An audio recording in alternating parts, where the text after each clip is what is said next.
بسم اللہ الرحمن الرحیم۔ آئیں اپنی پریشانیوں کا حل حضور علیہ الصلوۃ والسلام کی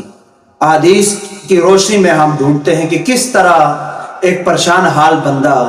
کہ جو ہر وقت جس کا دل پریشان رہتا ہے، انقباض کی کیفیت طاری رہتی ہے، اس کا دل نہیں کرتا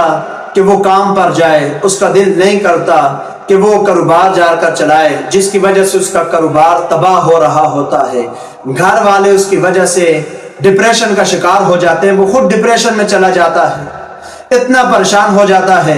کہ نہ ہی وہ دوستوں کے ساتھ میل جول رکھنا پسند کرتا ہے اور نہ ہی وہ بچوں کو وقت دینا پسند کرتا ہے، یعنی وہ پریشان رہتا ہے، ذہنی طور پر وہ ہر وقت مسائل کا شکار رہتا ہے۔ تو ایسا بندہ اس کیفیت سے کیسے باہر آ سکتا ہے؟ ایسا بندہ اس کی یہ انقباض کی جو کیفیت ہے، دل کے اوپر جو بوجھ بنا ہوا اس کا،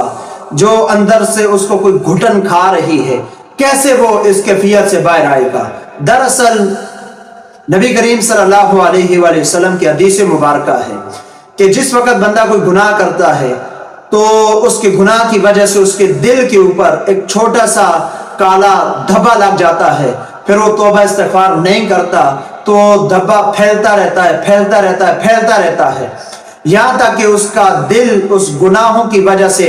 زنگ آلود ہو جاتا ہے اور اس کا دل پھر پریشان رہنا شروع ہو جاتا ہے، بد عمالیوں کا شکار ہو جاتا ہے۔ اب اس کیفیت سے ہم نے باہر کیسے آنا ہے؟ نبی کریم صلی اللہ علیہ وآلہ وسلم کی حدیث مبارکہ بنی نوع آدمیت و انسان کے لیے مشعل راہ کی حیثیت رکھتی ہیں، مینار نور کی حیثیت رکھتی ہیں۔ حضور علیہ الصلوۃ والسلام نے فرمایا کہ جس وقت تمہارا دل بہت زیادہ پریشان ہو اور انقباض کی کیفیت طاری ہو تو دیکھو کوئی یتیم بچہ تمہیں مل جائے، کوئی تمہیں ایسا بچہ مل جائے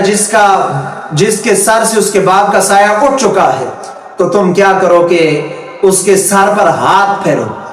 اور اسے کچھ عطا کر دو، صدقہ دے دو۔ تو حضور علیہ الصلوۃ والسلام نے فرمایا کہ جب تم ایسا کرو گے تو میرا رب تمہارے ہاتھ کے نیچے جتنے بھی بال اس کے سر کے ہوں گے ان بالوں کی تعداد کے برابر تمہارے گناہوں کو معاف فرما دے گا، اور اللہ جب تمہارے گناہوں کو معاف فرمائے گا تم ایک خوشی محسوس کرو گے، ایک مسرت محسوس کرو گے، تم اپنے آپ کو ایک خوشی کی کیفیت اپنے اندر جناب اس کی لہر اٹھتی ہوئی محسوس کرو گے۔ یہ میرا خود کا بھی تجربہ ہے کہ جب میں پریشان ہوتا ہوں کسی وجہ سے تو میں اس طرح کرتا ہوں تو میرا رب مجھے خوشیاں عطا کر دیتا ہے۔ اگر بات اچھی لگے تو لائک بھی کر دیں، سبسکرائب بھی کر دیں اور شیئر